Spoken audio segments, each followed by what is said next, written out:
उद्याची मीटिंग यांच्यामुळे लागलेली नाही. परत सांगतो, हसा हसा लायकीचा, कारण कष्टकऱ्यांचा प्रतिनिधित्व आम्ही करतो. सीआयडीचा रिपोर्ट आहे, हे पत्र आहे माझ्याकडे, ऐकून घ्या. लायकी घालू नका.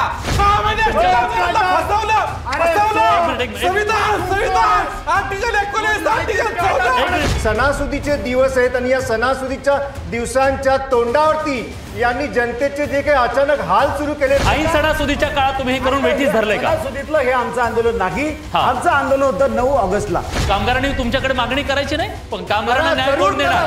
कामगारांना न्याय कोण देणार? कामगारांनी जरूर मागणी केली. तुमच्यावर सातत्यानं हा आरोप केला जातो की तुम्ही या महाराष्ट्रामधला सगळ्यात मोठा आतापर्यंतचा जो संप होता तो घडवून आणला.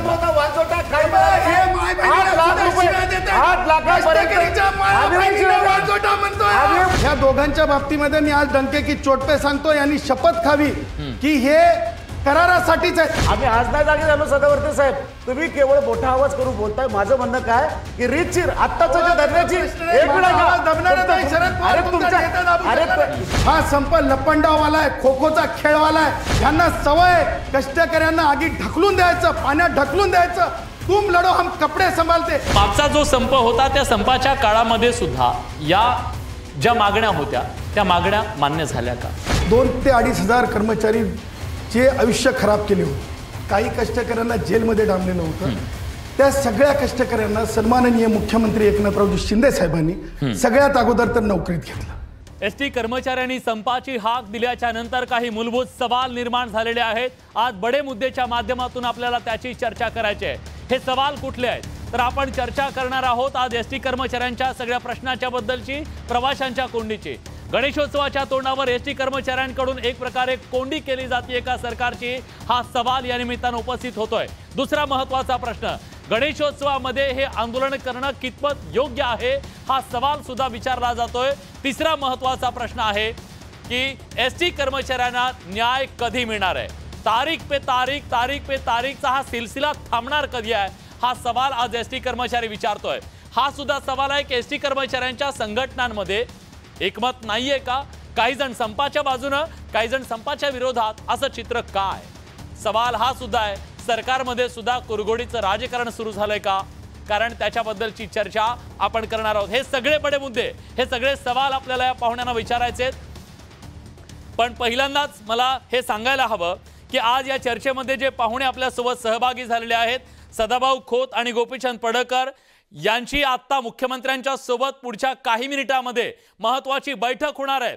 वरिष्ठ पातळीवरच्या बैठकीसाठी ते आता तिकडे निघणार आहेत. त्यामुळे सुरुवातीला मी त्यांच्याकडे जातोय. सदाभाऊ, माझा थेट सवाल आहे, या 2-3 प्रश्नांची उत्तरं तुमच्याकडून हवी आहेत. सरकार तुमचं आहे, आमदार तुम्ही आहेत, सत्तेत तुम्ही आहेत, संपाची हाक तुम्ही देताय, महाराष्ट्राने याचा अर्थ काय घ्यावा? सदाभाऊ, आधी तुम्ही, नंतर गोपीचंदजी तुम्ही.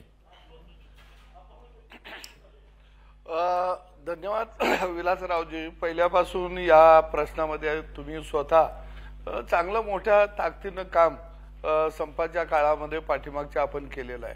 आणि पूर्वीच्या संप काळामध्ये आम्ही कामगारांच्या बरोबर होतो, कारण आम्ही जवळून त्यांचं दारिद्र्य बघितलं, त्यांच्या घरादाराची अवस्था बघितली, लेकरा बाळांच्या शिक्षणाची परिस्थिती बघितली. आणि त्यावेळी त्या संपाच्या माध्यमातून जेवढं त्यांच्या पदरामध्ये टाकता येईल तेवढं टाकण्याचा आम्ही प्रयत्न केला. 5,000, 4,000, 2,500, 2,000 एवढी वाढ. मला वाटतं की मूळ वेतनामध्ये एवढ्या मोठ्या प्रमाणात वाढ कर्मचाऱ्यांना पूर्वी कधीही मिळाली नव्हती. आणि आमच्या लक्षात आलं की योग्य टप्प्यामध्ये आता आंदोलन आलं आणि आता आपल्याला थांबलं पाहिजे. त्यानंतर सरकार बदललं आणि काही मागण्या घेऊन आम्ही सातत्यानं आलेल्या आमच्या सरकार बरोबर सुद्धा आम्ही चर्चा करत होतो. 5-7 बैठका आमच्या झाल्या. उदय सामंत साहेबांच्या बरोबर झाल्या. मुख्यमंत्र्यांनी सकारात्मक भूमिका घेतलेली होती, देवेंद्रजींनी सकारात्मक भूमिका घेतलेली होती. त्यांनी सांगितलेलं होतं की तातडीनं लवकर निर्णय घ्या. परंतु एसटी महामंडळामधले अधिकारी हे सगळे खाबूगिरी करणारे लोक आहेत, हे मात्र सरकारची दिशाभूल करत होते. आषाढी एकादशीला आम्ही बंद पुकारला होता, पण वारकऱ्यांची अडचण होता कामा नये. कारण पांडुरंग हा बहुजनांचा दैवत आहे, गावगाड्यातल्या माणसाचं दैवत आहे. आणि त्यावेळी आम्ही सरकारबरोबर चर्चा केल्या, निर्णय घेतो म्हणले, आम्ही संप मागे घेतला. पण त्यानंतरही बैठका झाल्या, परंतु निर्णय मात्र व्हायला तयार नाही आणि कामगार आमच्या अंगावरती यायला लागला, बोलायला लागला की बाबांनो काहीतरी निर्णय घ्या, आम्ही मेटाकुटीला आलोय. आणि स्वयंस्फूर्तीनं आज कामगार संपावर निघाला. अशा काळामध्ये माझ्या गावगाड्यातल्या या कामगाराला आम्ही नाही सोडू शकत, कारण ही शेतकऱ्याची पोर आहेत, शेतमजुराची पोर आहेत, 12 बोलवतेदारांची पोर आहेत, आलुतेदारांची पोर आहेत. ही काय धनवानांची पोरं नाही तिथं ड्रायव्हर करायला कंडक्ट व्हायला आलेली. ही गोरगरिबांची लेकरं बाळ आहेत, त्यांना आम्ही उघड्यावर नाही सोडू शकत. आणि म्हणून आज 12 नंतर आम्ही चक्काजाम पूर्ण राज्यभर एसटीचं चाक हलणार नाही हा आम्ही निर्णय घेतला. कारण घाम घालणाऱ्याला न्याय मिळाला पाहिजे. गणपती बाप्पा आम्हाला पावला पाहिजे. मी गणपती बाप्पाला हात जोडून विनंती करतो, पाव रे बाबा पाव. आम्हाला कोकणामध्ये या सगळ्या चाकरमान्यांना घेऊन जायचं आहे, याची आम्हाला चिंता आहे. आणि मला खात्री आहे की मुख्यमंत्री दयाळू आहेत, श्रद्धाळू आहेत. मुख्यमंत्री खऱ्या अर्थानं कुणाची झोळी रिकामी ठेवत नाहीत. आताच आम्ही मुख्यमंत्र्यांकडे वर्षावर जात आहोत. चांगला निर्णय व्हावा, गणपती बाप्पा या कर्मचाऱ्यांना पावावा ही आमची अपेक्षा आहे. आणि सरकारमध्ये आम्ही आहोत म्हणून आम्ही थांबलो नाही किंवा सरकारच्या विरोधात होतो, योग्य मिळाल्याबरोबर आम्ही थांबलो. तिथं काय आम्ही आडमोठी भूमिका घेतली नाही की हे सरकार आमच्या विरोधातलं आहे, ह्याला वाकवूया, अशी भूमिका नाही आम्ही घेतली. कामगारांना सांगितलं गड्यानं मिळालंय, योग्य मिळालंय. तसं यात मला 1 मिनिट बोलतो की या संपामध्ये मुख्यमंत्री साहेब आम्ही बसू, योग्य टप्प्यात जर निर्णय आला आम्हाला तो वाटला योग्य आहे, कर्मचाऱ्यांच्यावर चर्चा करू, आम्ही पुढचा निर्णय घेऊ. ठीक आहे, गोपीचंदजींना मला प्रश्न विचारू द्या. गोपीचंदजी, तुम्ही आज संपाची हाक दिली आहे, चक्का जाम करा असं तुम्ही महाराष्ट्रातल्या एसटी कर्मचाऱ्यांना सांगताय. सरकार तुमचा आहे, इथला जो सामान्य आज प्रवासी आहे त्याने काय अर्थ घ्यावा? तुम्हीच सरकारची कोंडी करताय, तुम्हीच इथल्या जो सामान्य प्रवासी आहे त्याची कोंडी करताय.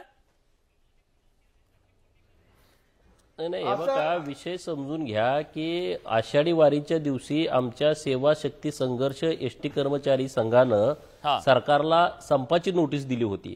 आणि आमचा सगळा एसटी कर्मचारी पंढरपूरमध्ये आल्यानंतर पूर्ण चक्का जाम करायचं. 5000 एसट्या या पंढरपूरमध्ये येतात तर तिथलं चाकी हलू द्यायचं नाही, अशी सगळ्या कर्मचाऱ्यांची भूमिका होती. माननीय मुख्यमंत्री महोदयांच्याकडून आणि त्यांच्या सरकारी मंत्री महोदयांच्याकडून, सामंत साहेबांच्याकडून, देवेंद्र साहेबांच्याकडून आम्हाला सूचना आल्या की बाबा तिथं वारकऱ्यांचा विषय आहे, तर आम्ही तो सब मागे घेतला. आम्हाला काही तिथं लोकांचं हाल करायचं नव्हतं. आता 17 तारखेला मागच्या संप घेतल्याच्या नंतर राज्य सरकार बरोबर आमच्या सातत्यानं बैठका झाल्या. आम्ही त्या मीडियामध्ये केल्या नाहीत, आम्ही त्याचे फोटो व्हायरल केले नाहीत. आम्हाला काही त्याचं स्टंटबाजी करायची आवश्यकता नाही.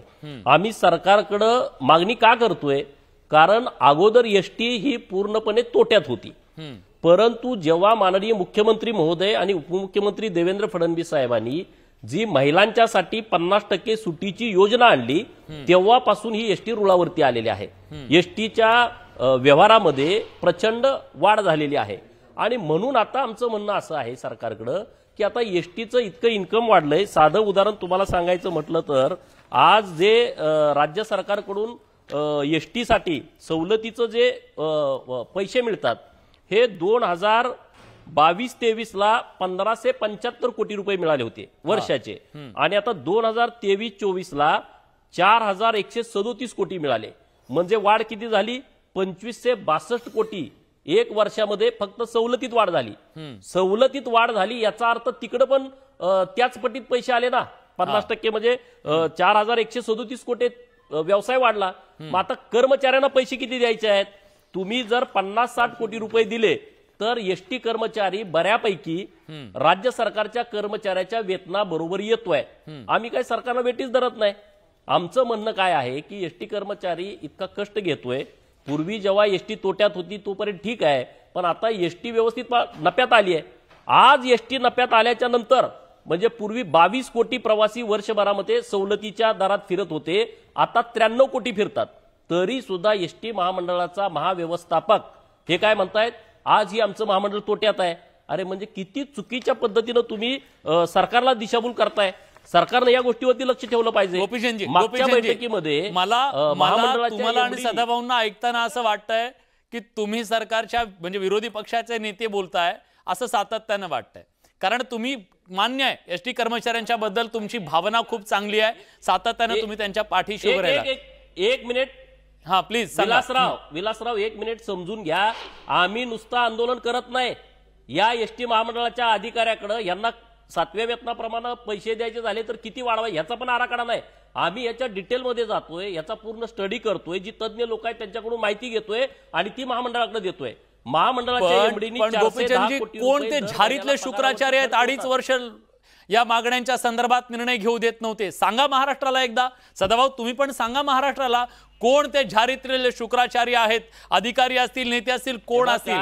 2.5 वर्ष झालं न्याय मिळू शकलेला नाही एसटी कर्मचाऱ्यांना. मागच्या महिन्यात सूचना दिल्या की एसटीच्या महामंडळाच्या अधिकाऱ्यांनी आम्ही जो प्रस्ताव दिलाय त्याचा अभ्यास करा आणि तुम्ही सरकारला सादर करा. तुम्ही आज या दिनांकापर्यंत सरकार सकारात्मक आहे. मुख्यमंत्री मोदयांनी सांगितलं की याचा तुम्ही निर्णय करून टाका.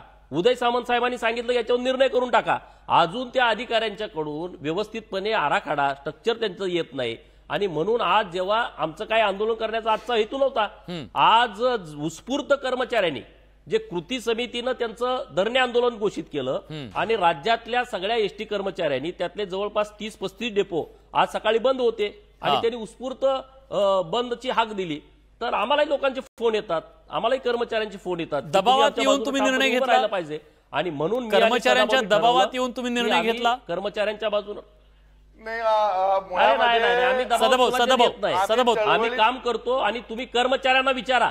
कर्मचाऱ्यांना तुम्ही विचारा. चळवळीतनं घडलेले कार्यकर्ते आहोत. लढा देत आम्ही कुणाच्या दबावात येत नाही. दबावात जर याचं असतं तर गेल्या वेळी कर्मचाऱ्यांनी आंदोलन चालू ठेवलं. आम्ही म्हटलं बाबा तुम्ही उभा केलंय, तुम्ही तुमचा निर्णय घ्या. सदाभाऊ राज्यातले लाखो कर्मचारी आज हजारो कर्मचारी बघतायत, त्यांचे कुटुंबीय बघतायत. मला एक सांगा सदाभाऊ, तुम्ही आता मुख्यमंत्र्यांकडे निघालेला आहात, तिथून काहीतरी मंगल गोष्ट घेऊन येणार आहात का? काहीतरी यांच्या पदरात पडणार आहे का, ज्यांची ही मागणी की सरकारी कर्मचाऱ्याप्रमाणे द्या? निश्चितपणानं आम्ही पडळकर साहेबांनी सांगितलं कशा पद्धतीनं कर्मचाऱ्यांना वाढ देता येते हे सगळं पुराव्यानिशी आम्ही महामंडळाकडे सादर केलेलं आहे. आम्ही आत्ताच्या आता सगळ्या अधिकाऱ्यांना बोलवा, आम्ही शेमनला सांगू, रात्रभर बसू, रात्रीची आपण घोषणा करूया. निश्चितपणानं राज्यातला एसटी कर्मचारी त्याचं स्वागत करेल. आणि मी मगाशीच म्हटलं की मुख्यमंत्री हा देणारा आहे, तो घेणारा नाही आहे. आणि आम्हाला खात्री आहे की मुख्यमंत्री महाराष्ट्रातल्या कर्मचाऱ्यांचं 1 लाख कर्मचाऱ्यांची झोळी खाली राखणार नाहीत. त्या झोळीमध्ये त्यांनी मागितलेलं दान टाकेल याची आम्हाला अपेक्षा आहे. आणि म्हणून सीएम साहेबांनी म्हटले अरे दोघंही या, काय आपण समोर बसूया आणि निश्चितपणानं याच्यावर एक चांगला मार्ग निघाल असा वाटतो. पण जोपर्यंत मार्ग निघत नाही तोपर्यंत मात्र चक्काजाम चालू. ठीक आहे, तुम्ही चर्चेला चालला पण तुम्ही चर्चेला नाहीये, तुम्ही स्टुडिओमध्ये कसं काय? संदीपजी, आता खरं तर आता पडळकर साहेब, खोत साहेब चाललेत, सत्तेतले ते आमदार आहेत. मगाशी एका चॅनलवरती आम्ही होतो, पडळकर साहेबांनी जे आकडेवारी सांगतायत आता त्याप्रमाणे मगाशी एका वेगळ्या चॅनलवरती त्यांनी आकडेवारी सांगितली की आमची जी मागणी आहे, पडळकर साहेबांनी जी मागणी केलेली आहे तो एसटीचा चालक जो आहे तो 12,080चा आहे आणि शासनाचा चालक 19,900चा आहे. माझं असं मत आहे की 5,000ची वाढ झाल्यानंतर जो काही म्हणजे पडळकर साहेबांच्या आणि खोत साहेबांच्या, शरद पवार साहेबांच्या आणि अनिल परबांच्या काळात सदावर्त्यांच्या संपामध्ये जो काही तोडगा निघाला होता तो कोणत्या वेतनाचा भाग नव्हता हे मुख्यमंत्री महोदयांना आम्ही 7 तारखेला सांगितलंय. आता ते आम्हाला साथ देत आहेत, त्या संपामध्ये सहभागी होतात, चांगली गोष्ट आहे. तसं पडळकर साहेबांना आम्ही पत्रही दिलं होतं, फोन केले पण फोन त्यांना लागले नाही. त्यांच्या जनरल सेक्रेटरीशी आमचं बोलणं झालं. पण माझा मुळात मुद्दा असा आहे की पडळकर साहेब 2024 पासून लोकांना सरकारी वेतन नको आहे. आपल्याला जे 2016 पासून जो प्रस्ताव दिलाय, मगाशी पडळकर साहेब म्हटले होते की प्रस्ताव तुम्ही एकदा जाहीर करा, तेव्हा 1/4/2016च्या मूळ वेतनात त्याच्या सुधारित वेतनावरती 7,000 रुपये आणि असुधारित वेतनावरती 3,000 गुणिले 2.57 असा प्रस्ताव साधारणपणे कृती समितीने दिलाय. उलट पक्षी चर्चा करतायत हे 2 आमदार महोदय आहेत, त्यांनी चर्चा केली तरी आम्हाला काही वावगं असण्याचं कारण नाही. पण ज्या पद्धतीनं गणेशोत्सवात तुम्ही अडवताय असं सांगितलं जातं, माझा सवालच हा आहे की मुख्यमंत्री महोदयांनी आमच्या 2 सन्माननीय आमदार महोदयांना बोलवलं, तसंच कृती समितीला आजच बोलवलं असतं, आजच तोडगा काढला असता. ठीक आहे, मी लोक बसले असते. गोपीचंदजी, ज्यांनी संपाची हाक दिली ते अर्धे लोक बाहेर, अर्धे चर्चेला, असं का? ह्या लोकांना राजकारण किती करायचं आहे यांना विचारा. त्यांनी जे पत्र माननीय मुख्यमंत्री महोदयांना दिलेलं आहे या पत्रामध्ये आता त्यांनी जी भूमिका मांडली ती भूमिका या पत्रामध्ये दिसत नाहीये. तुम्ही आजपर्यंत या कर्मचाऱ्यांचं नेतृत्व केलं. कर्मचाऱ्यांचा तुमच्यावरती जर आज विश्वास असता तर 100% महाराष्ट्रामध्ये बंद झाला असता. फक्त 30 डेपोत बंद झाला. म्हणजे तुम्हाला काही ना काही करून या कर्मचाऱ्यांना काही मिळू द्यायचं नाही. तुमचं जे पत्र आहे ते पत्र माझ्या हातामध्ये आहे. तुम्ही पत्रामध्ये जी भूमिका मांडली आणि आता मीडियामध्ये मी मगाशी आमच्याकडचा काय प्रस्ताव आहे हे जेव्हा मांडला तेव्हा तुम्ही आता वेगळे त्याला आडफाटे देताय. तर अशा विषयाला आम्ही काही दाद देणारे कार्यकर्ते नाही आहे. आम्ही एसटी कर्मचाऱ्यांचं ज्यामध्ये हित आहे त्या हिताच्या सोबत आम्ही जाऊ. एसटी कर्मचाऱ्यांची जी भावना आहे आम्ही हजारो एसटी कर्मचाऱ्यांशी बोललोय आणि तेव्हाच हा प्रस्ताव तयार करून आम्ही सरकारकडे दिलेला आहे. सरकारनं तो मान्य करावा अशी आमची ती मागणी आहे. आणि मला वाटतंय तो सरकारनं प्रस्ताव मान्य केल्याच्या नंतर महाराष्ट्रातल्या एसटी कर्मचाऱ्यांच्या वरती सुद्धा कुठलाही कसल्याही प्रकारचा अन्याय होणार नाही अशी आमची भूमिका आहे. आणि त्यामुळे आम्ही काही नवीन आलो ह्यातला विषय नाही. आम्ही सातत्यानं एसटी कर्मचाऱ्यांची बाजू सरकारकडे लावून धरतोय. आज जे कृती समितीनं जे निवेदन दिलंय ते निवेदन सोडून आता जेव्हा आम्ही भूमिका मांडली त्यानंतर तुम्ही जर वेगळी भूमिका मांडत असाल तर आमचं त्याबद्दल दुमत असायचं कारण नाही. परंतु सरकारला जो तोडगा काढण्यासारखा आहे आणि जो योग्य असेल तो तोडगा सरकारनं काढावा. त्याच्याबरोबर कर्मचारी राहतील आणि आम्ही त्यांच्या सोबत राहू. हा मला सदाभाऊ तुमचं सबमिशन द्या. मी या चर्चेमध्ये सहभागी करतोय. यानंतर गुणरत्न सदावर्ते ऍडव्होकेट गुणरत्न सदावर्ते सुद्धा या चर्चेमध्ये सहभागी होत आहेत. तत्पूर्वी सदाभाऊ विलासरावजी मला एक सांगायचं आता शिंदे साहेब बोलले आमच्या काळामध्ये 5,000 4,000 2,500 रुपयाची अशी वाढ मूळ वेतनामध्ये झालेली होती. एवढी मोठी मूळ वेतनामध्ये वाढ महाराष्ट्राच्या इतिहासामध्ये कधीही झाली नव्हती. अरे आम्हाने काय संघटना नाही चालवायच्या, आम्हाने काय पावत्या नाही फाडायच्या, आम्हाने काय पैसे नाही गोळा करायचे.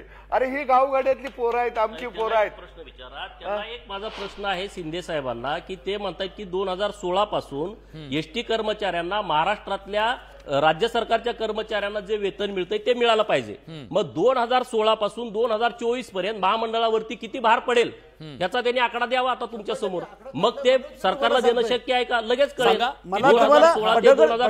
किती भार पडतोय. पडळकर साहेब मला तुम्हाला बिलकुल क्रॉस करायचं नाहीये. मला एवढंच सांगायचं की तुम्ही आमचे प्रतिनिधी म्हणून जाताय. सांगू नका 2016 ते 2016 पासूनचा जो आकडा काढलेला आहे 1/4/16च्या मूळ सुधारित वेतनावरती 7,000 रुपयाची जर वाढ दिली तर त्याचं मासिक किती बर्डन येतं आणि वार्षिक किती बर्डन येतं ह्याची सगळे आकडेवारी एसीएस म्हणजे मुख्य परिवहन अतिरिक्त मुख्य सचिव परिवहन संजय शेट्टी सरांना दिली, आपले माधवजी कुसेकर साहेबांना दिली आणि ते पत्र माझ्या हातामध्ये आहे. तुम्हाला कधीही द्यायला तयार आहे तेव्हा आपण जाहीर कर्मचाऱ्यांना 100% देणार सर. ठीक आहे मुकेशजी तुमचं सबमिशन हा द्या. तुम्ही मला आकडा कळू द्या ना. आम्ही बोलू आता सीएम साहेबांना गेल्यानंतर की बाबा असा असा प्रस्ताव आहे तुम्ही सांगा आकडा किती लोड. या कायद्यानं देशभरातल्या सगळ्या एसटी महामंडळातल्या कर्मचाऱ्यांना शासकीय कर्मचारी एवढं वेतन दिलं जातं. आज महाराष्ट्र राज्यामध्ये सुद्धा छोटे मोठे जे काही महामंडळ असतील शासनाचे उपक्रम असतील या सगळ्या कर्मचाऱ्यांना शासकीय कर्मचाऱ्यांप्रमाणे वेतन दिलं जातं. परंतु दुर्दैवानं गेल्या 25 वर्षामध्ये एसटी कर्मचाऱ्यांना सातत्यानं शासकीय कर्मचाऱ्यांप्रमाणे वेतन मिळावं याकरता आंदोलन करून सुद्धा आज एसटी कर्मचाऱ्यांना शासकीय कर्मचाऱ्यांप्रमाणे वेतन मिळत नाहीये. 1995 पूर्वी एसटी कर्मचाऱ्यांचे वेतन शासकीय कर्मचाऱ्यांच्या बरोबरीने होते किंवा त्यापेक्षा जास्त होते. परंतु दुर्दैवानं मध्यंतरीच्या काळामध्ये वेतनामध्ये वारंवार कपात करण्यात आली आणि किमान वेतन सुद्धा एसटी कर्मचाऱ्यांना मिळत नव्हतं. अशा प्रसंगामध्ये काँग्रेस पक्षाच्या महाविकास आघाडीचं सरकार असेल त्या काळामध्ये सुद्धा महाराष्ट्र एसटी वर्कर्स काँग्रेस इंटक संघटनेनं माननीय उच्च न्यायालयामध्ये जाऊन एसटी कर्मचाऱ्यांना किमान वेतन मिळवून दिलं. एसटीच्या इतिहासामध्ये पहिल्यांदाच एकाच संघटनेनं केवळ एसटी कर्मचाऱ्यांना शासकीय कर्मचाऱ्यांप्रमाणे वेतन वाढ मिळाली पाहिजे या भूमिकेवर 17-18 डिसेंबर 2015 रोजी संप केला. त्यानंतर 2017ला 17 ते 20 ऑक्टोबर 2017 या कालावधीमध्ये 4 दिवसाचा संप केला. त्याच्यानंतर 28-29 ऑक्टोबर 2021 मध्ये सुद्धा आम्ही उपोषणाची भूमिका सर्व संघटना विविध पक्षाच्या असताना सुद्धा आम्ही एकत्र न्याय देण्याकरता एकत्र आलो. परंतु दुर्दैवानं या सगळ्या गोष्टीमध्ये ज्या पद्धतीनं न्याय मिळाला पाहिजे होता तो मिळाला नाही. राजकीय हेतून प्रेरित होऊन आंदोलनाला भरकटण्याचं काम केलं. आता मध्यंतरी मुद्दा मांडला गेला की जो प्रस्ताव आता संदीपजींनी सांगितला की संयुक्त कृती समितीच्या वतीनं आम्ही 5 ऑगस्टलाच सरकारला प्रशासनाला आम्ही दिलेला आहे की 31/3/2016च्या मूळ वेतनामध्ये 3,000 अधिक करून त्याला 2.57 गुणून जे येणारं मूळ वेतन असेल ते 1/4/2016ला लागू करावं आणि त्याच्यानंतर त्याच्यामध्ये इन्क्रिमेंट वाढ करून महागाई भत्ता, घरभाडे भत्ता आणि सगळे भत्ते वाढवून ती वेतन द्यावी, म्हणजेच शासकीय कर्मचाऱ्यांप्रमाणे वेतन मिळालं पाहिजे. ही प्रामाणिक भूमिका आमच्या सर्व संघटनांची आहे आणि विशेषतः कर्मचाऱ्यांना न्याय मिळाला पाहिजे. आम्हाला मनापासून वाटतं राजकारण करण्यापेक्षा कामगारांना न्याय मिळावा यासाठी आम्ही अग्रेसर आहोत. नाही, बोलायला तर हे सगळं सांगतात मुकेशजी की न्याय मिळाला पाहिजे आणि आम्ही सगळे एक आहोत. दिसत तर तसं नाहीये. मला गुणरत्न सदावर्ते यांना चर्चेमध्ये घ्यायचंय. सदावर्ते साहेब, तुम्ही या सगळ्या संपाला पाठिंबा दिलाय का? तुमची या संपाच्या बद्दल नेमकी काय भूमिका आहे? कारण तुम्ही या महाराष्ट्रामध्ये सगळ्यात मोठा दुखवटा हे केलेला होता, त्याचं नेतृत्व तुम्ही केलं होतं. आता तुमची सद्यस्थितीत भूमिका काय? एक लक्षात घ्या, एसटी कष्टकरी जनसंघ आज म्हणजे आजही सन्माननीय MD साहेबांनी तपासलेली आकडे सांगतो, 64,000 आज त्यांनी तपासलेली आकडेवारी आहे. एसटी कष्टकरी जनसंघ हे सगळ्यात पॉवरफुल आज तिथला संघ आहे. आज लक्षात घ्या तुम्ही की जे आकडेवारीचा जो खेळ मांडलेला आहे हे अत्यंत दुःखद आहे. एवढे पैसे तेवढे पैसे, अरे हे एसटीतले कष्टकरी जे आमचे भाऊ आहेत, जे माझा श्वास आहेत, ते संविधान साक्षर आहेत आणि तुम्ही पुढारी संविधान साक्षर नाही आहेत. ह्या गोष्टीचं मला दुःख वाटतंय. कारण भारताच्या संविधानामध्ये आर्टिकल 38 मध्ये शासन कोण आहे? शासन मायबाप आहे. शासनाला या वेलफेअर स्टेट म्हणलेलं आहे आणि वेलफेअर स्टेट असताना हे काय नुकसान नफा हे नाही चाले. तुम्हाला सांगतो, आजही माझ्या बाजूला सावंत साहेब सोडून इतर दोन संघटनेचे लोक आहेत. मी पडळकर साहेब आणि खोत साहेबांवर बोलणार नाही, पण हे आजही सांगतो नाही का त्यांची युती म्हणजे ते माझ्या विचाराशी संबंधित आहेत. आम्ही कष्टकऱ्यांच्या वेलफेअरवर आहोत. ह्या दोघांच्या बाबतीमध्ये मी आज डंके की चोट पे सांगतो, यांनी शपथ खावी की हे करारासाठीच आहेत, हे वेतन आयोगासाठी नाहीत. हे मी तुम्हाला सांगतो, यांच्या समक्ष सांगतो. एक आणि दुसरी गोष्ट त्याच्या पुढे जाऊन सांगतो की हे असे महात्मे आहेत, तुम्हाला सांगतो, यांनी यांच्या हातातल्या कागदांमधून एका कागदावर दाखवून द्यावं की यांनी जे कायदा आहे MRTU PULP ऍक्ट, त्या ऍक्ट प्रमाणे संपाची नोटीस दिली का? यांना सवय कष्टकऱ्यांना आगी ढकलून द्यायचं, पाण्यात ढकलून द्यायचं. तुम लढो हम कपडे संभालते, यांनी शब्दावर सांगावं. तिसरी गोष्ट तुम्हाला सांगतो, हे जे म्हणत आहेत की एवढी वाढ झाली तेवढी वाढ झाली, आमचं म्हणणं आहे ज्या दिवशी वेतन आयोग लागू होत आहे त्या दिवशी नोटिफिकेशन करावं लागतंय शासनाच्या तत्वावर, शासनाच्या बरोबरीनं.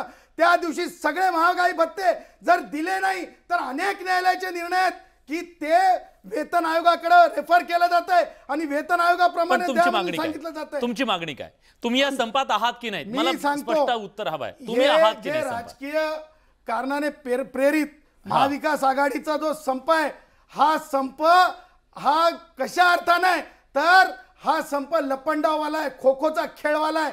हा संप असा आहे की आम्ही यांचं पत्र काय माहित आहे? यांचं पत्र आहे धरणे. आणि हे कष्टकऱ्यांना काय सांगतात? तुम्ही संप. यांच्या जर दम असेल, ताकद असेल, आई भवानीची शपथ खावी आणि बडे साहेब आज यांनी सांगावं की हो आम्ही नोटीस दिली आहे म्हणून, आणि लाईव्ह आपण MDना फोन लावू आणि विचारू यांनी संपाचं पत्र दिलंय काय? हे ढोंगी लोक आहेत. या लोकांनी आतापर्यंत 124 आत्महत्या यांच्यामुळे झाल्यात. आणि त्याही पुढे जाऊन 5% रक्कम यांना का पाहिजे, का नको आहे वेतन आयोग तेही सांगतो. यांचं का नको आहे वेतन आयोग यांना तेही सांगतो. कारण यांना 5% रक्कम नेहमी मिळत आलेली आहे, त्या वेतनातून कपात होऊन न्यायालयाने सांगितलं यांना वापस द्या. परंतु हे एवढे दळबद्री आहेत, हे एवढे यांची मज्जावस्था वर गेलेली आहे की ते पैसे हे स्वतःकडे ठेवलेले सुद्धा देऊ शकत नाहीत. त्यामुळं यांना अधिकार. मी दोघांकडे येतो. माझ्या संदर्भात एक तर मला सांगायचं हे सदावर्ते साहेबांचा अभ्यास फार कमी आहे. एसटीतला वकिलीतला असेल त्याचं, मला बाकीचं बोलायचं नाही. मिस्टर माझा ऐका आता, माझा ऐका. केवळ मोठा आवाज केल्यामुळे माणूस खरा ठरतो असं नाही. विलासजी तुम्हाला सांगतो, 7वा वेतन आयोग मिळावा म्हणून आम्ही 2017 साली जेव्हा 2016-20च्या मागण्या द्यायच्या होत्या, पहिली मागणी केली की एसटीच्या कर्मचाऱ्यांना पदनिहाय वेतन श्रेणीसह 7वा वेतन आयोग मिळावा आणि त्यासाठी 10 वर्षाची मुदत करायला तयार आहोत. त्यानंतर आम्ही चार दिवसाचा संप केला, नोटीस देऊन. MRTU जे सेक्शन सांगतात ना ते MRTU ची नोटीस देऊन पदनिहाय वेतन श्रेणीसह 7व्या वेतन आयोगासाठी आम्ही संप केलेला आहे. 7व्या वेतन आयोगाची मागणी आजची नाही. देवेंद्रजी फडणवीस साहेब मुख्यमंत्री होते, नागपूरच्या अधिवेशनामध्ये ते आले होते. हे म्हणतात ना शरद पवार साहेबांना बोलतात, जे मुख्यमंत्री असतात, जे त्या देशाचे मंत्री असतात, त्यांना सगळेजण आमच्या व्यासपीठावरती येतात. आता मुख्यमंत्री देवेंद्रजी फडणवीस साहेब आल्यानंतर ते आम्हाला म्हणाले आताशी केंद्राला 7वा वेतन आयोग लागू झालाय, तुम्ही माझ्या कोर्टात कॅव्हेट दाखल केलंय, पण मी तुमच्या नेतृत्वाचं चुनूक बघितली आणि जेव्हा राज्याला लागू होईल तेव्हा लागू केलं. आम्ही आज नाही जागे झालो सदावर्ते साहेब, तुम्ही केवळ मोठा आवाज करून बोलताय. माझं म्हणणं काय की रीतशीर आत्ताच जे धरण्याची एक मिनिट अरे तुमच्या अरे काय असतं सदावर्ते फक्त शरद पवारांचा आवाज दिला, त्यांच्यापेक्षा मोठा आवाज आमचा येऊ शकतो. हा कष्टकऱ्यांचा आवाज आहे, हा श्रमिकांचा आवाज आहे, हा एसटी कामगारांचा आवाज आहे, हा एसटी कामगारांचा आवाज आहे. अशा गोष्टीमध्ये आम्ही कधीच सहन करू शकत नाही. ज्या माणसामुळे आत्महत्या वाढल्या, गेल्या 16 आत्महत्या होत्या, त्या देण्यानंतर या माणसामुळे आत्महत्या घडल्या. या माणसाने खोटं बोललं. 7वा वेतन आयोग मिळाला. मला एक मुद्दा एक थांबा या चर्चेमध्ये मी मुकेशजी तुम्ही बोला. नाही आपण एक मुद्दा नाही एक मुद्दा घेऊया. संदीपजी मी प्लीज मला वाटतं एक मुद्दा घेऊया. हा पवार साहेबांचं नाव प्रत्येक वेळेस घेऊन आमची स्वर्गीय भाऊ पाटकांची नाही सर मी तुमच्याकडे येईन तेव्हा बोला. मी तुमच्याकडे येतो. भाऊ पाटकांची संघटना आहे, चळवळीतली आमची चळवळ आहे. कधीच कोणत्या पक्षाशी आम्ही विलीन झालो नाही. प्रत्येक वेळेस उठायचं, पवार साहेबांचं नाव घ्यायचं. पवार साहेब आमच्या व्यासपीठावर आले, पण कधी घड्याला मतदान करा किंवा कधी तुतारीला मतदान करायचं कधीच नाही म्हणलं नाही. दुसरी गोष्ट काय म्हणायचं नसतं.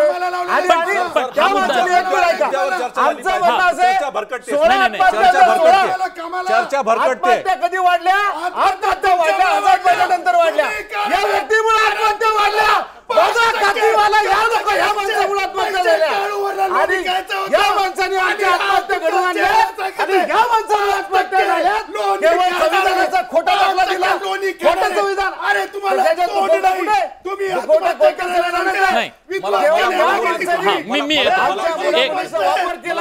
एक सदावर्ते साहेब तुमच्यावर सातत्यानं हा आरोप केला जातोय की तुम्ही या महाराष्ट्रामधला सगळ्यात मोठा आतापर्यंतचा जो संप होता तो घडवून आणला.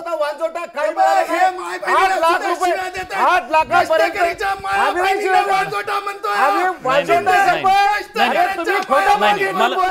मला वाटतं सदावर्ते साहेब एक गोट नाही थांबा मी विचारतो सदावर्ते साहेब हे बघा महाराष्ट्रातले आता या घडीला हजारोंच्या संख्येने एसटी कर्मचारी इथं प्रश्न विचारतात. हे बघा मी तुम्हाला दाखवतो, प्रेक्षकांना दाखवतो. तुम्ही सुद्धा या चर्चेमध्ये सहभागी होऊ शकता, तुमचे प्रश्न विचारू शकता. मला आज या माध्यमातून प्रश्न विचारायचा आहे. हा सगळा ज्या कमेंट येत आहेत हे प्रश्न येत आहेत. सामान्य एसटी कर्मचाऱ्याला आज त्याच्या हक्काबद्दल कोणीतरी बोलणार आहे का, त्याला न्याय मिळवून देणार आहे का, हा सवाल आहे. माझा एक सवाल आता इथं कर्मचारी असं विचारतायत सदावर्ते साहेब की मागचा जो संप होता त्या संपाच्या काळामध्ये सुद्धा या ज्या मागण्या होत्या त्या मागण्या मान्य झाल्या का? सातत्यानं विलिनीकरण सोडा, विलिनीकरण आता होऊ शकेल नाही होऊ शकेल तुमची मागणी नाही, पण किमान जेव्हा आता 7व्या वेतन आयोगाची मागणी आहे त्याच्यासाठी तुम्ही सहमत आहात का? तुमची भूमिका त्याच्याबद्दलची काय आहे? कारण सरकार तुमचं आहे. 2.5 वर्षात तारीख पे तारीख हे झालं. सामान्य त्याला न्याय उत्तर देतो येतो तुमच्याकडे येतो. हा एसटी कष्टकरी जनसंघ जेव्हा उद्धवची सरकार बाजूला झाली त्यानंतर सगळ्यात अगोदर एसटी कष्टकरी जनसंघाची जिम्मेदारी ही होती 2 ते 2.5 हजार कर्मचारी जे आयुष्य खराब केले होते, काही कष्टकऱ्यांना जेलमध्ये डांबलेलं होतं, त्या सगळ्या कष्टकऱ्यांना सन्माननीय मुख्यमंत्री एकनाथरावजी शिंदे साहेबांनी सगळ्यात अगोदर तर नोकरीत घेतलं. त्यानंतर लगेच दिवाळी होती. सन्माननीय मुख्यमंत्री एकनाथरावजी शिंदे साहेबांनी पहिल्यांदा दिवाळीचा बोनस अधिकाऱ्यांच्या बरोबरीने कर्मचाऱ्यांच्या बरोबरीने ड्रायव्हर साहेब, कंडक्टर साहेब, मेकॅनिकल साहेबाला दिला. तिसरी महत्वाची गोष्ट होती, ड्रायव्हरला कंडक्टरला इज्जतच नव्हती. त्याला एरे जायरे असं होतं. आम्ही कुसेकर साहेब आल्याच्या नंतर ड्रायव्हरला ड्रायव्हर म्हणायचं नाही, ड्रायव्हर साहेब म्हणायचं. सेल्फ रिस्पेक्ट उभा केला, कंडक्टरला कंडक्टर साहेब. त्यानंतर पहिली मीटिंग जी 7वा वेतन आयोग शासकीय कर्मचाऱ्याप्रमाणे मिळालाच पाहिजे पगार, ह्याच्यासाठी सन्माननीय उद्योग मंत्र्यांकडे पहिली बैठक झाली. त्याच्यानंतर सन्माननीय मुख्यमंत्र्यांकडे दुसरी बैठक झाली. त्याच्यानंतर आमची यांच्यासारखं नाही की झाल्याबरोबर फोटो व्हायरल करायचे. आज मी जिम्मेदारीने चॅनलवर बोलत आहे. आज यांचे दाता कष्टकरी मोजून काढतील. तुम्हाला सांगतो, कारण यांनी आज वांजोट म्हणल्या कष्टकरीच्या माया बहिणींना वांजोट म्हणणाऱ्याला बोलायचा अधिकार नाही. मला बोलायचं आहे, माझा मुद्दा आहे. त्यांचं पूर्ण होते, मी येतो तुमच्या.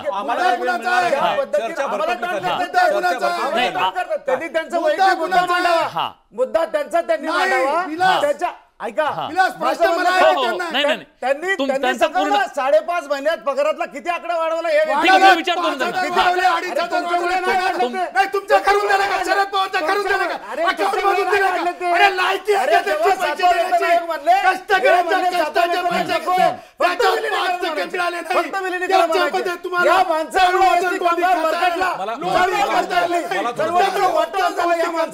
ठीक आहे.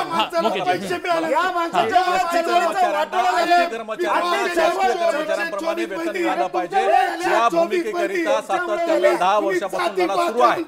आणि 10 वर्षापासून लढा सुरू असताना चर्चा भरकटली चालली आहे, वेळ दिला जात नाही. विलास सर, माझी पहिले आपल्याला विनंती आहे की मुद्देनिहाय चर्चा झाली पाहिजे. आता तोच मुद्दा हे दुसरी करतोय. गोष्ट, सगळ्यांना वेळ दिला पाहिजे. वेळ जर मिळत नसेल तर मग आम्हाला बोलून उपयोग नाही. आमच्या भावना, आमची मागणी, आमच्या ज्या गोष्टी आहेत ते राज्यभरातले एसटी कामगार जनता बघते. आणि अशा पद्धतीने जर चर्चा भरकटून जर वेगळ्या पद्धतीने वळणार तुम्ही एसटी कर्मचाऱ्यांचे आता प्रतिनिधी आहात. तुम्ही प्रतिनिधी आहात म्हटल्यानंतर आता हे सगळेजण जे लिहित आहेत ना, मला वाटतं ते तुम्ही वाचलं पाहिजे. त्यांना अपेक्षित काय, त्यांच्या प्रश्नाच्या संदर्भात त्यांना न्याय हवा. आता सर, आता उत्तर देऊ. सन्माननीय मुख्यमंत्री एकनाथरावजी शिंदे साहेबांसोबत 3 बैठका झाल्या. 7वा वेतन आयोग शासकीय कर्मचाऱ्याप्रमाणे पगार झाला पाहिजे. जुनी देयक सुद्धा ऍड होऊन आली पाहिजे. अत्यंत कायदेशीर, अत्यंत संविधानिक, अत्यंत म्हणजे मी एक असा माणूस आहे की वेतन आयोगाला म्हणजे त्या पे कमिशनला काही मॅटर रेफर करून खूप कमी लोकांच्या आयुष्यात येते, त्याच्यातला मी माणूस आहे. तुम्हाला मला स्पष्ट सांगायचं, आज या क्षणाला सकाळपासून 2 वेळेस मी सन्माननीय मुख्यमंत्री महोदयांना बोललो. त्याचबरोबर जे दुसरे सन्माननीय कॅबिनेट मंत्री आहेत, उद्योग मंत्री, त्यांना बोललो. उद्याची मीटिंग यांच्यामुळे लागलेली नाही. परत सांगतो, हसा लायकी तयार करा, कारण कष्टकऱ्यांचा प्रतिनिधित्व आम्ही करतो. सीआयडीचा रिपोर्ट ऐकून घ्या. लायकी घालू नका. माझ्याकडे मला माहिती आहे तुमची काय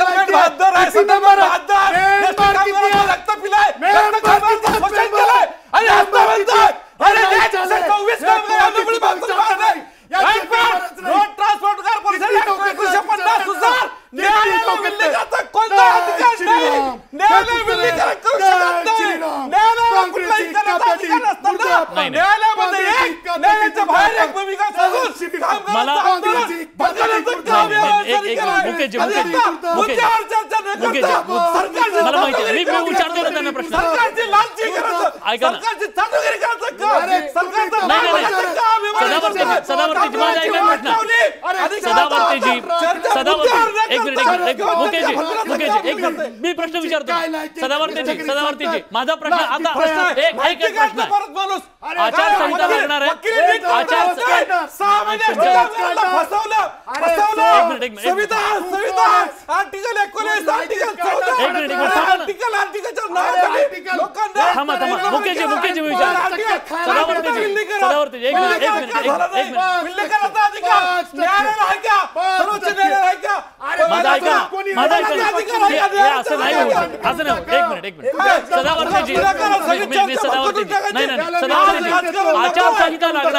मला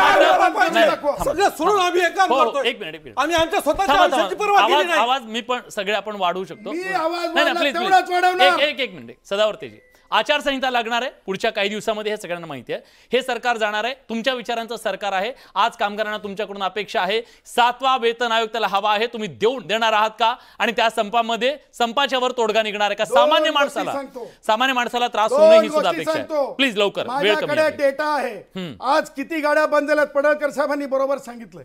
तुम्हाला सांगतो 85% परिणाम नाही, 15% दुपारून हे झाला. गिरीश देशमुख नावाचा एक अधिकारी उद्धव ठाकरेच्या जवळचा, उद्याच्या ड्युट्या आज जे 11ला लागायच्या असतात ते लावल्याच नाही आणि कसं तरी करून बंद करायचा प्रयत्न केला. ऐका, मी तुम्हाला 2 गोष्टी स्पष्ट सांगतो. संपाचा परिणाम नाही. पहिली गोष्ट असं आहे की उद्या सन्माननीय मुख्यमंत्र्यांकडे मी जाणार, आमची भूमिका मांडणार. आमच्याकडे अधिकृत पत्र आहे उद्याच्या बैठकीचं. आणि हे वेतन आयोग घेणारे नाहीतच, हे मी आजही सांगतो, यांचा चेहराही सांगतोय.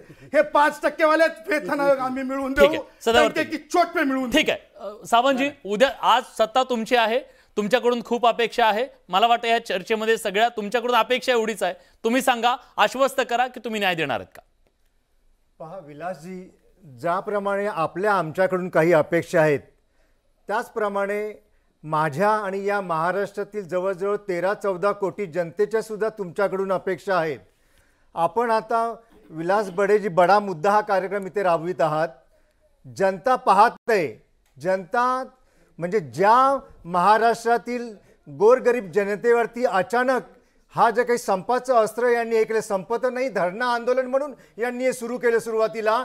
आणि माझ्या बाजूला या डाव्या बाजूला हे 2 जे काही काँग्रेस प्रेरित, आणखीन एक संदीप शिंदेची संयुक्त समिती, हे जे काही 2 नेते स्वतःला नेता म्हणून समजत आहेत आणि यांनी गोरगरीब जनतेचे अचानक सणासुदीचे दिवस आहेत आणि या सणासुदीच्या दिवसांच्या तोंडावरती यांनी जनतेचे जे काही अचानक हाल सुरू केलेत, ही जनता तुमच्याच चॅनेलवरती तुम्ही दाखवतात की कशी जनता रडून सांगत आहे की आमचे गोरगरिबांचे हाल आपण का करत आहात. आपणास एक गोष्ट मी आज आपल्या या चॅनेलवर मुद्दामून सांगेन विलासजी, की आपण पाहत असाल सध्या हे जे काही महाविरोधी आघाडी आहे मविया, या महाविरोधी आघाडीने एक नवीन तंत्र अवलंबलेलं आहे आणि ते म्हणजे काय, हे सर्व शंड लोक आहेत. या सर्व शंड लोकांनी आता काय केलेलं आहे हे संपूर्ण महाराष्ट्र एक मिनिट आपण मध्ये बोलू नका. ज्याप्रमाणे महाभारतामध्ये शिखंडीचा वापर केला गेला होता आणि त्या शिखंडीच्या पाठीमागे उभे राहून ज्याप्रमाणे कौरवांनी बाण सोडले होते, त्याप्रमाणे ही महाविरोधी आघाडी या अशा काही लोकांना हाताशी धरून या शिखंडींच्या मागून बाण सोडत आहेत सरकारच्या विरोधात. माझा एक प्रश्न, कामगारांनी तुमच्याकडे मागणी करायची नाही, पण कामगारांना न्याय कोण देणार? कामगारांनी जरूर मागणी केली आणि आमचं सरकार, आमचे मुख्यमंत्री खास करून कामगारांच्या बाजूचे, ते स्वतः एक कामगार म्हणून संपूर्ण महाराष्ट्रभर पायाला भिंगरी लावून फिरत असतात आणि त्यांनी स्पष्टपणे सांगितलेलं आहे की जे काय असेल ते येऊन बोला, मी तयार आहे. माझा वेळ संपला. ऐन सणासुदीच्या काळात तुम्ही हे करून वेठीस धरलंय का? सणासुदीतलं हे आमचं आंदोलन नाही. आमचं आंदोलन होतं 9 ऑगस्टला. आम्ही मुख्यमंत्री महोदयांनी आमच्याबरोबर 7 ऑगस्टला चर्चा केली. एकनाथजी शिंदे साहेबांच्या वरती आमचाही खूप प्रेम आणि विश्वास पण आहे. दोन्ही DCM CM 1.5-2 तास चर्चा केली. त्यांनी आमचे सगळे आजार समजून घेतले. 96 पासून कशा प्रकारे पगार कमी झाले ते समजून घेतलं. ST ला बळकट करायचे जे आम्ही मुद्दे दिले ते मुद्दे समजून घेतले आणि त्यानंतर मुख्यमंत्री महोदय असं म्हटले 8 दिवसाची वेळ द्या. दोन तुम्ही फेऱ्या करा वित्त आयोगाशी, वित्त विभागाशी आणि 20 तारखेचं लेखी पत्र आम्हाला दिलं. तोडगा निघेल वाटतं तुम्हाला? तोडगा निघेल, संप महाराष्ट्राला परवडणार आहे का? म्हणून आम्ही 9 ऑगस्टची तारीख आम्ही 3 तारीख केली. आम्ही गणपतीला अडवलं नाहीये. आमची तारीख आहे आंदोलनाची 9 तारीख. केवळ मुख्यमंत्री महोदयांनी 20 तारीख दिली. कामाच्या व्यापात 2-4 दिवस इकडे तिकडे होऊ शकतात म्हणून 3 तारीख दिली. 20 तारखेनंतर 2 तारखेपर्यंत रोज CM कार्यालयाशी आम्ही संपर्कात आहोत. आता हे सरकारने माझा वेळ संपलाय, माफ करा. माझी मर्यादा नाही, माझा वेळ संपला. एकच मिनिट वेळ सर, विलास सर मला वेळच मिळाला नाही. विलास सर मला वेळच मिळाला नाही. मी आपल्या सगळ्यांची माफी मला मागतो. फक्त थोडासा वेळ द्या. नाही, अर्धा मिनिट आपण पुन्हा चर्चा करू. माफ करा, मी आपल्या सगळ्यांची माफी मागतो. पण आज सामान्य जो कर्मचारी आहे त्याची भावना आहे की त्याला न्याय मिळाला पाहिजे आणि त्याचबरोबर इथला जो प्रवासी आहे त्याचे सुद्धा हाल झाले नाही पाहिजेत. आज सगळ्यांच्याच मनात दुःख आहे. पाठीवर कुठेही असला तरी कोकणी माणूस गणेशोत्सवाला गावाकडे गेला पाहिजे. याच्यासाठी सगळ्यांनी सहकार्य करावं, कर्मचाऱ्यांना सुद्धा न्याय मिळावा. या चर्चेमध्ये आपण सगळेजण आलात, आपापले मुद्दे मांडले, त्याबद्दल तुमच्या सगळ्यांचे मनापासून आभार.